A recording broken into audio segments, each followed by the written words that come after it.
Alléluia, shalom. Soyez bénis dans le nom de Jésus. Père, mon âme te loue de ce que tu m'as choisi pour annoncer la justice aux nations et apporter la bonne nouvelle jusqu'aux confins de la terre. Merci pour la grâce. Merci pour les auditeurs, Seigneur. Merci, Seigneur, pour ton esprit, pour ta vie. Merci, Jésus. Peuple de Dieu, le thème de ce matin, Jésus et le Saint-Esprit. Nous allons ouvrir la parole de Dieu dans le livre de Luc 11, verset 13. Je lis la parole de Dieu dans le nom de Jésus. Si donc méchants comme vous l'êtes, vous savez donner de bonnes choses à vos enfants, à combien plus forte raison le Père céleste donnera-t-il le Saint-Esprit à ceux qui lui demandent? Que Dieu bénisse sa parole. Bien-aimés, Jésus entretenait une relation toute particulière avec le Saint-Esprit. Une relation qui est importante pour notre propre vie. Oui, aujourd'hui, nous allons analyser cette relation-là même et ses implications pratiques concernant le Saint-Esprit.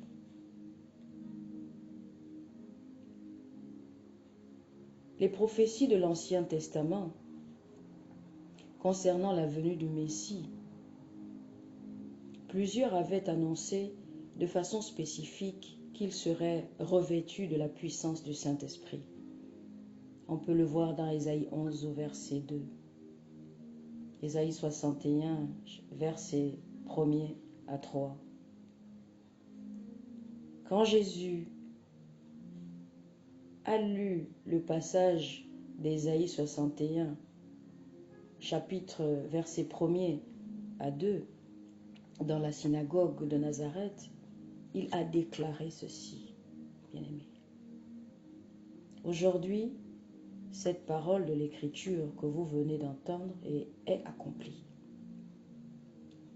Luc 4, versets 18 à 21. Que Dieu bénisse sa parole.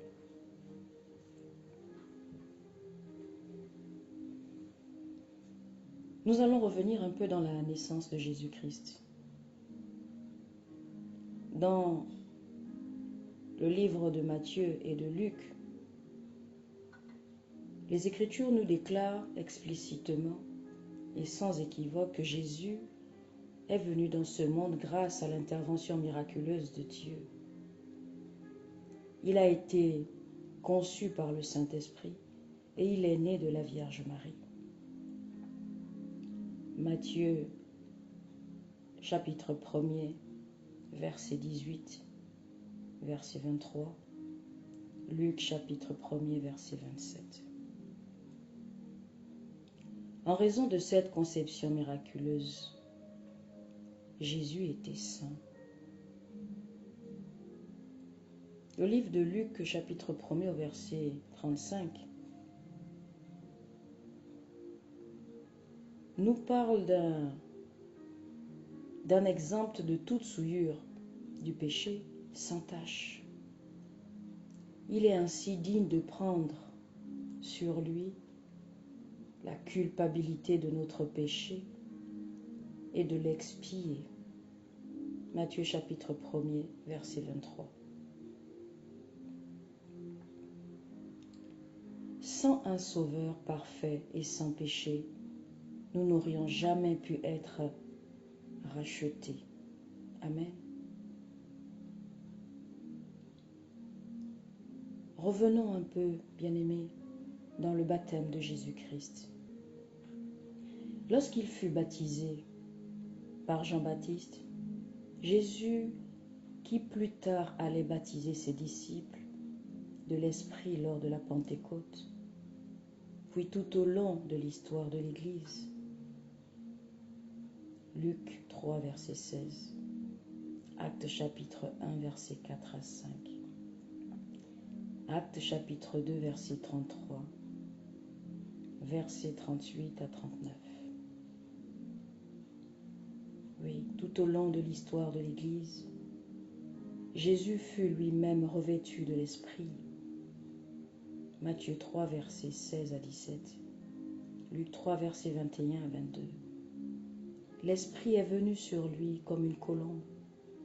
Il l'a revêtu d'une grande puissance pour qu'il puisse accomplir son ministère, y compris son œuvre de rédemption. Alléluia. Lorsque notre Seigneur se rendit au désert après son baptême d'eau, il fut rempli de l'Esprit. Luc 4, verset 1er.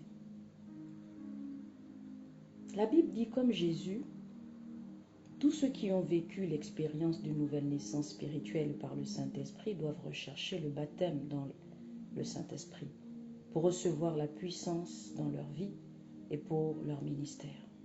Alléluia. Actes chapitre 1er, verset 8. Jésus a été lui aussi tenté par Satan, immédiatement après son baptême. Jésus fut conduit par l'Esprit dans le désert pour être tenté pendant 40 jours. Saint-Esprit. Luc 4, versets 1er à 2. Oui, parce qu'il était rempli de l'Esprit, il fut capable de faire face à Satan et de résister aux tentations qui se trouvaient sur son chemin. De même, Dieu désire que nous soyons revêtus de l'Esprit à chaque fois que nous nous affrontons les forces spirituelles du mal et du péché. Nous devons être revêtus de sa plénitude et suivre sa direction, afin de pouvoir vaincre Satan. Alléluia. Aux yeux de Dieu, nous ne sommes des enfants normaux que si nous sommes remplis de l'Esprit et que nous vivons par sa puissance. Le ministère de Jésus fait référence au fait que la venue de l'Esprit sur lui est l'accomplissement de la prophétie d'Ésaïe. Il a utilisé ce même passage pour souligner la nature de son ministère, bien-aimé, disant qu'il est venu pour prêcher, guérir les malades et libérer les opprimés. Ésaïe 61, versets 1er à 2, Luc 4, versets 16 à 19. L'Esprit a oint Jésus et l'a revêtu de puissance en vue de sa mission. Jésus était Dieu. Jean chapitre 1er, verset 1er. Oui, bien-aimé. Mais il était aussi humain. 1 Timothée 2, verset 5. En tant qu'humain, il devait compter sur l'aide et la puissance de l'Esprit pour assumer ses responsabilités devant Dieu. Matthieu 12, verset 28. Luc 4, verset 1er, verset 14. Romains 8, verset 11. Hébreux 9, verset 14. Alléluia.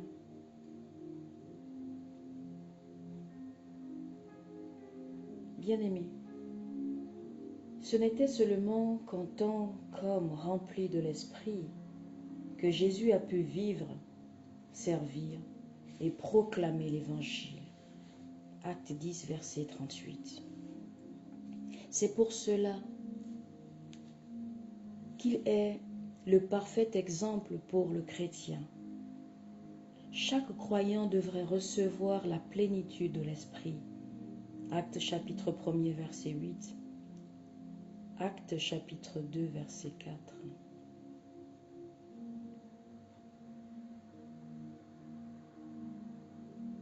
Jésus nous a laissé, il nous a donné des promesses concernant le Saint-Esprit. Jean-Baptiste avait prophétisé que Jésus baptiserait ses disciples de l'Esprit. Matthieu 3, verset 11, Marc chapitre 1er, verset 8, Luc 3, verset 16, Jean chapitre 1er, verset 33. Une prophétie que Jésus a lui-même réitérée dans le livre de Actes chapitre 1er, verset 5, Actes chapitre 11, verset 16, dans le livre de Luc chapitre 11, verset 13.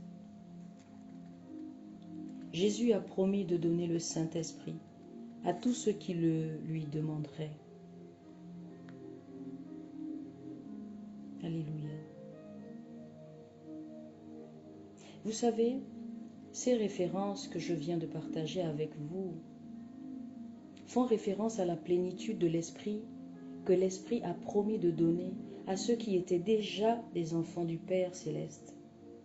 Oui, une promesse qui fut accomplie pour la première fois à la Pentecôte. Gloire à Dieu. Acte 2, verset 4. Oui, une promesse qui demeure pour tous ceux qui sont des disciples et qui désirent être baptisés du Saint-Esprit. Acte chapitre 1er, verset 5. Acte chapitre 2, verset 39. Merci Jésus.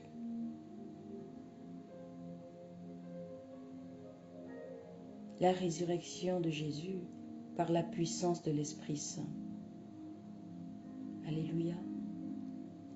Jésus a été ressuscité d'entre les morts et a de ce fait été reconnu comme le Messie véritable, le Messie de Dieu. Dans le livre de Romains chapitre 1er versets 3 à 4, nous lisons que selon l'Esprit de sainteté, c'est-à-dire le Saint-Esprit, Jésus a été déclaré Fils de Dieu avec puissance et que l'Esprit a ressuscité Jésus d'entre les morts. Romains 8, verset 11. De même que Jésus dépendait du Saint-Esprit pour sa résurrection, le croyant dépend lui aussi de l'Esprit pour sa vie spirituelle présente et sa future résurrection corporelle. Romains 8, verset 10 à 11, Église. Je vais le redire.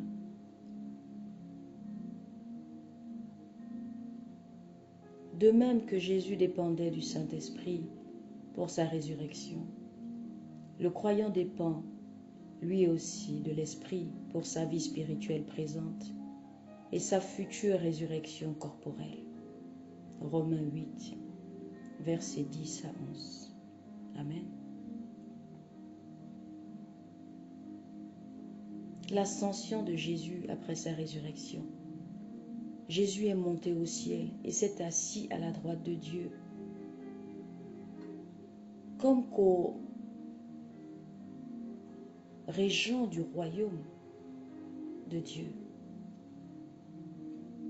Marc 16, verset 19. Luc 24, verset 51. Actes chapitre 1er, verset 9 à 11. Éphésiens 4, verset 8 à 10. Oui, les occupants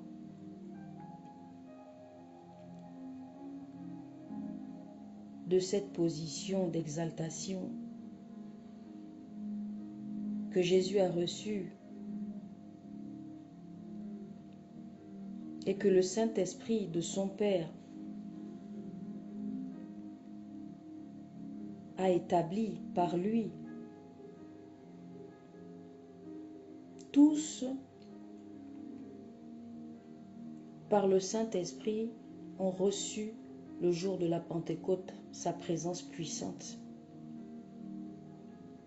Oui, la position d'exaltation qu'il a reçue, le Saint-Esprit de son Père, et qu'il l'a répandu sur son peuple à la Pentecôte.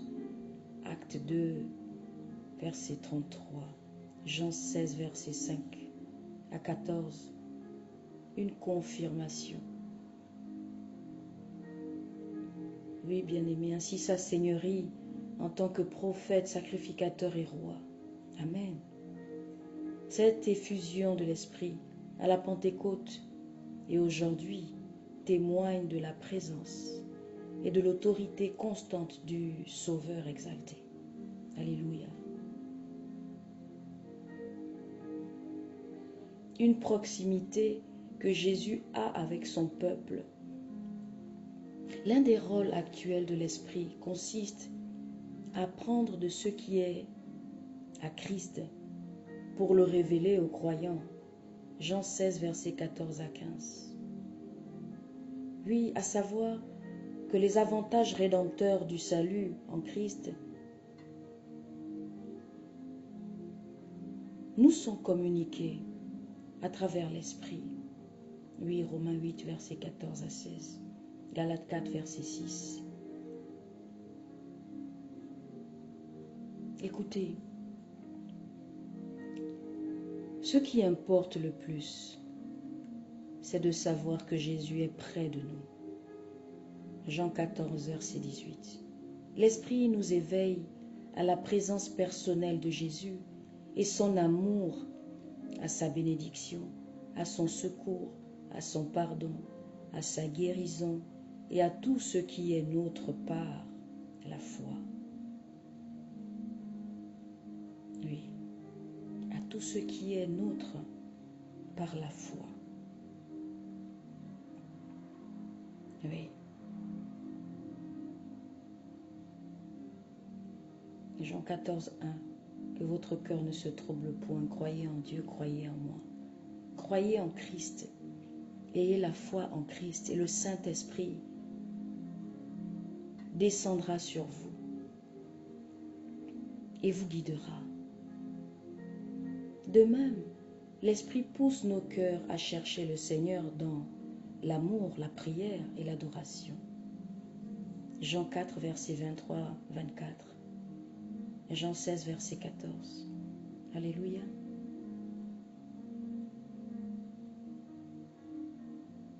Oui.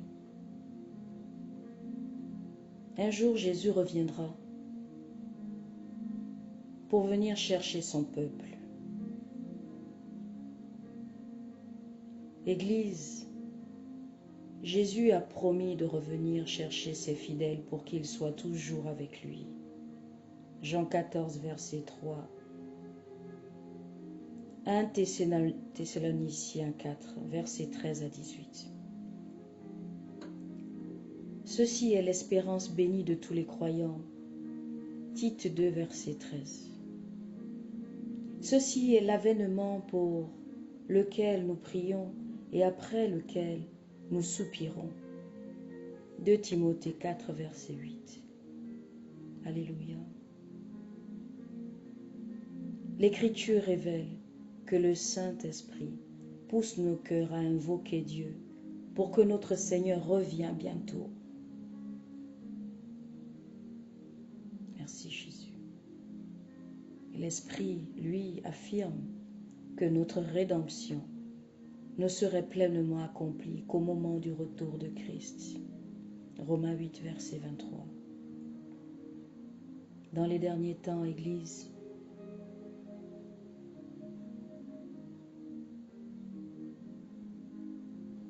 nous chercherons hardiment la présence du Saint-Esprit, encore plus que maintenant. Vous savez, dans les derniers versets de la Bible, le Saint-Esprit a inspiré les paroles suivantes à Jean. Viens, Seigneur Jésus. Apocalypse 22, verset 20. Viens, Seigneur Jésus.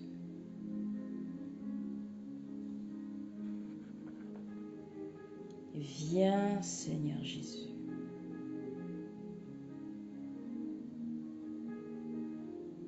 Oui. Est-ce que tu es prêt ce matin? Est-ce que tu es prêt ce matin à ce que Jésus revienne?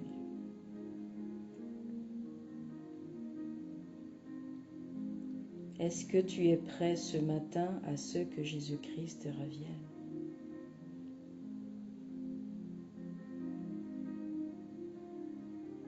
Reçois le Saint-Esprit.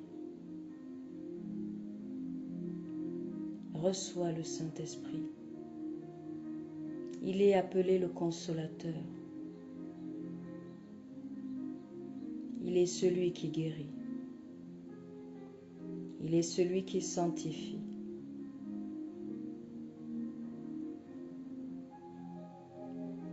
Il est celui qui rapproche Jésus-Christ dans ta vie. Il est celui qui te fait vivre la grâce. Il est celui qui te fait vivre Christ dans toute sa seigneurie. Merci Saint-Esprit.